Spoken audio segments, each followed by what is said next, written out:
Hello dear friends, my name is Dr. Igor Atabekov. I'm clinical oncologist practicing since 2010. Today we will talk about very interesting medical mushroom which is called Reishi mushroom or Lingzhi. Lingzhi is called also divine or mushroom of immortality. Why? To be honest, I was quite skeptical about this mushroom. I thought, oh, it's just in trend, or it's not as active as other mushrooms, not as interesting, just it caught a lot of attention some time ago, and then it was popular to study it, and that's why it has a lot of investigation nowadays. But there are more potent mushrooms. But after trying reishi and seeing its effect in actual, seeing it very clear, I changed my mind. I will tell about it a little bit later. But today we're going to talk about the contents of reishi, about its health benefits, about the scientific data available, about the side effects and contraindications, and about drug interactions. Very important topics. So let's start.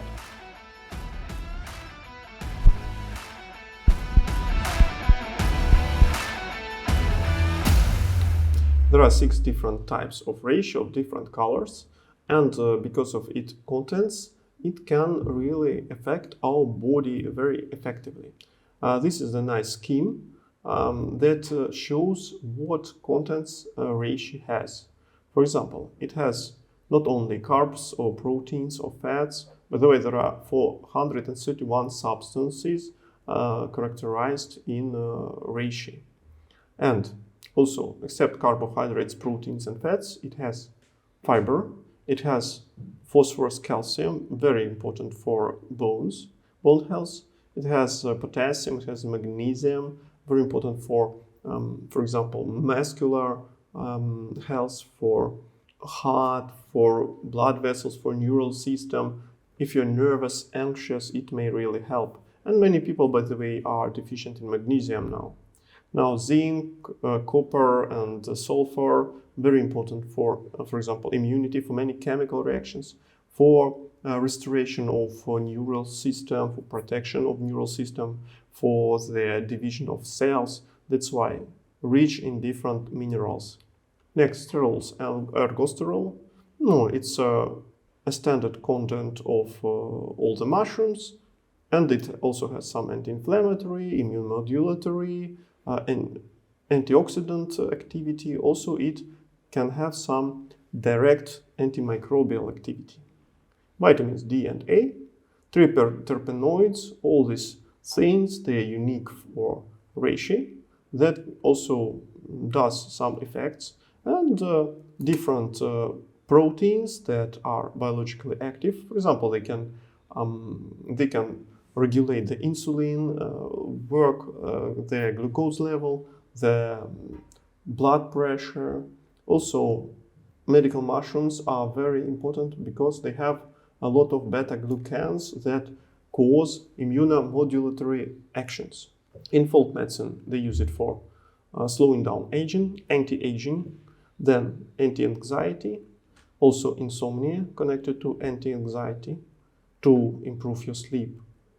It can help with different inflammation and symptoms in your upper respiratory tract, for example, different respiratory infection, asthma, cough, or shortness of breath, with different heart and vascular problems like tachycardia, arrhythmias, the heart ache. Next, with dizziness, with inflammation in liver as antioxidant and antiviral remedy.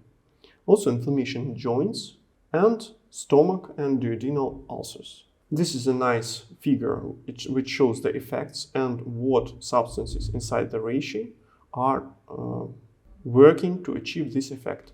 For example, hypertension is ganodermic acids, antiviral effect. It's effective against HIV, against hepatitis virus, against papilloma virus, and I think against many other viruses, but it's what is proved. Next, anti-inflammatory. We see polysaccharides against anxiety, for protection of heart, for protection against atherosclerosis, for immunity, for protection and regeneration of neural system, As an antioxidant, if you're always tired, to improve your energy, for inflammation in your liver, for allergies, it's very important about allergies, and it's very promising, and diabetes and depression. And you see here anti-cancer effect, more than 200 preclinical studies showing anti-cancer effect of different substances inside reishi mushroom. And this anti-cancer effect was proved in breast cancer, prostate cancer, colon cancer, lung cancer, osteosarcoma or bone tumors, also in liver cancer or neural system tumors like glioma, glioblastoma, astrocytoma, and in melanoma. And it has some direct action on cancer cells, decrease their growth, their development, their metastasizing, their production of blood vessels. It improves the apoptosis or self-destruction of tumor cells, and also it affects immunity to attack the tumors. This is the nice figure showing what findings we have from preclinical studies and how we achieve the effects. I won't spend time with this figure. If you wish, you can read it, but I don't think it's important for somebody except the scientists. And this is already about the clinical investigations, trials on the patients. This is anti-cancer on different advanced cancer with a lot of metastases in cancers of lung or guts, or even just in polyps in the gut. For example, it decreased the size of polyps, and also it improves the immunity in cancer patients. So this may be a nice remedy as an adjunctive for the cancer treatment. Next, antioxidant hepatoprotective, meaning that it protects the liver.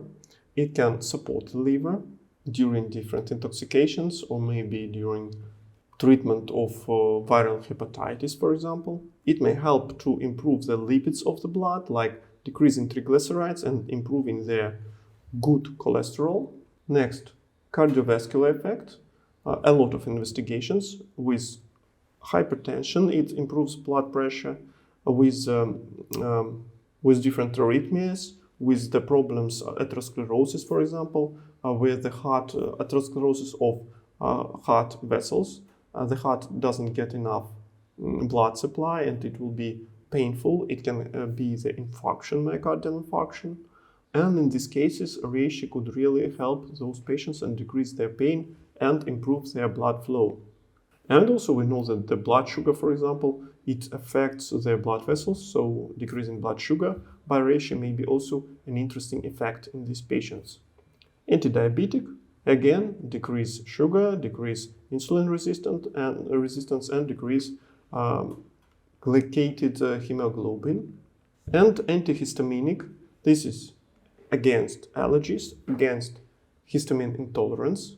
It's like a lot of symptoms looking like allergy, but no allergy is found. And this is all often because of the gut problems, because of the gut inflammation. I have a different video about this syndrome, so watch it if you didn't see it. And also, in some people, post-COVID is associated with histamine. Also, it can sometimes help the COVID patients. Next, antiviral effect, again, hepatitis B, HIV, and HPV, papillomavirus. It has proved effect. Immunomodulatory action, improvement of immune system. They used children which didn't have symptoms, but they took reishi, and it was well tolerated. Anti-fibromyalgia effect. These are usually women of middle age that have a lot of bone pains, muscle pain around the joints, and they have a lot of painful points on their body. It can help those women. Also, it doesn't help a lot against Alzheimer's disease or for improvement of cognitive function, but it can have some improvement in old patients, for example, with problems with their eyes, with retina in their eyes. This is the nice figure showing the clinical trials that we already, results of which we already have. You can see again, fibromyalgia, painful, soft tissues around the joints, protection of liver, against viruses, against high blood lipids, improvement of atherosclerosis, anti-cancer, modulation of immune system, improvement in diabetes. But watch later, I will tell you about the interaction with the drugs against diabetes. Some improvement in vision in elderly, protection of blood vessels and heart, and of course it has anti-allergic actions. These are clinical trials that are ongoing or registered now. We don't have still any results, but you can see a lot of different diseases like osteosarcoma, like different kids cancer, prostate cancer, head and neck cancer, lung cancer, and different, for example, autoimmune diseases like rheumatoid arthritis or Parkinson's disease or allergic things. So we will wait for results, but I don't think they will be available soon. About the safety and adverse reactions, it's generally not toxic. For example, there are a lot of animal models that received reishi up to more than 3 grams per kilo. It's a lot a day. For example, if the human weighs 70 kilos, that will be 210 grams a day of, can you imagine this, of this powder? It's really a lot. We take 100 times less doses. That's why it's considered to be non-toxic. It can cause blood glucose drop, especially if the patient is taking anti-diabetic medications. So be careful if you are treating your diabetes. There is one case of diarrhea in patient with lymphoma. After he stopped taking reishi, the diarrhea just stopped. 2 cases of real severe liver damage, but these patients were taking some other drugs. For example, this one, triglycerides, is used for Parkinson's disease, this lithium for different mood disorders, classically for bipolar disorder. This one is for many diseases in psychiatry. And we know, for example, this one, it can lead to liver damage itself. So I'm not sure it's connected to reishi, but it's better not to combine reishi with something that is damaging liver itself, just for now, because we're not sure yet. Next, this is aplastic anemia, when bone marrow is damaged and it's not producing enough red blood cells, white blood cells, and platelets. There are 4 cases. One was young man, and the other were 3 family members. They were not taking reishi, they were taking wine containing reishi. Maybe because alcohol is bad for liver also, and we combined it with reishi, as I told before. Better not to do that. Maybe just because of the wine, or it was contaminated with something. I don't think it's totally reishi. Especially hundreds of thousands people are taking reishi every day, but 3 family members together got this toxicity. I don't think it cannot be such a coincidence. Or maybe they have some genetical problem which causes them not to tolerate reishi very well, but it's very highly unlikely. Next, it is considered to be quite safe for babies if the person is pregnant, but it's not studied in pregnant humans, only in different models of, for example, pregnant animals. And it is considered not to affect our DNA and cause mutations. Vice versa, it is protecting against mutations. So this is good. This is nice for example, prophylaxis of different cancers for those who are having viruses or chronic inflammation. Next, allergies. Everything may cause allergies, but reishi has their profound anti-allergic effects. In animals, it really helped in different allergic situations, for example, in peanut allergy. And also it could help with prophylaxis of anaphylactic shock. And there are some interesting situations in humans. For example, the man, he had very severe cat allergy. And when he started to take reishi, all the allergy was gone. Also, there were similar situations in humans, for example, kids who had asthma or rhinitis, allergic nose problems. When they were taking reishi, 90% of their symptoms were gone. And in asthma, the treatment with reishi was more effective than treatment with prednisone, the hormonal drug with a lot of side effects. This is very interesting. And there is some blood thinning effect. if you take it more than 9 grams per day, so optimal doses may be 1.5 to 5 grams. For example, me, I take 1.5 grams. Drug interactions. It can increase the effect of antibiotics, different blood thinning drugs. That's why be careful. If you're taking blood thinning drugs, it may increase the risk of bleeding. Anti-inflammatory, anti-diabetic, it can drop sugar too much, anti-cancer and antivirals. But if you're taking anti-immunosuppressant, the drugs to decrease your immunity, for example, for liver transplant patients, it will decrease the effect, increase immunity, and the patient may have liver rejection or other transplanted organ rejection. They must be very careful with that. It can decrease free radicals, meaning chemotherapy will work less.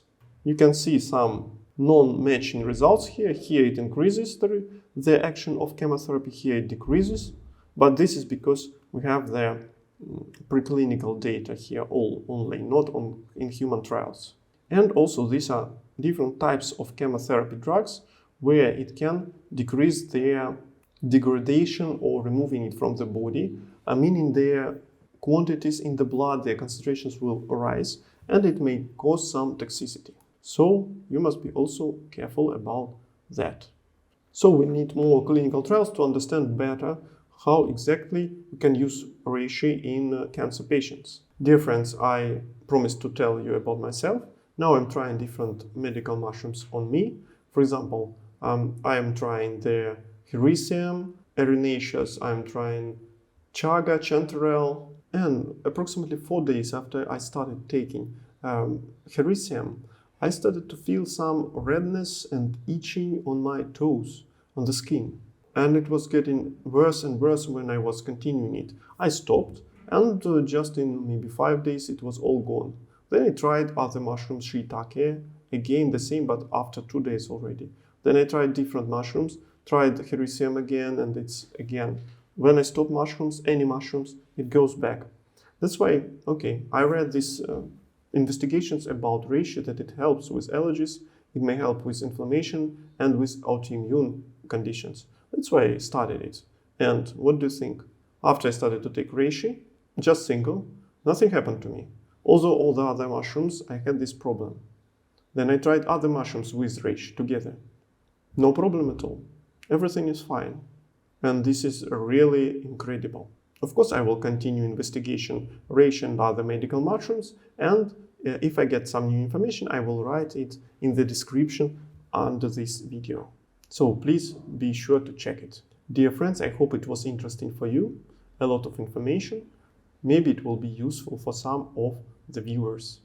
I wish you to have a good day, good health, good mood. God bless you. Bye-bye.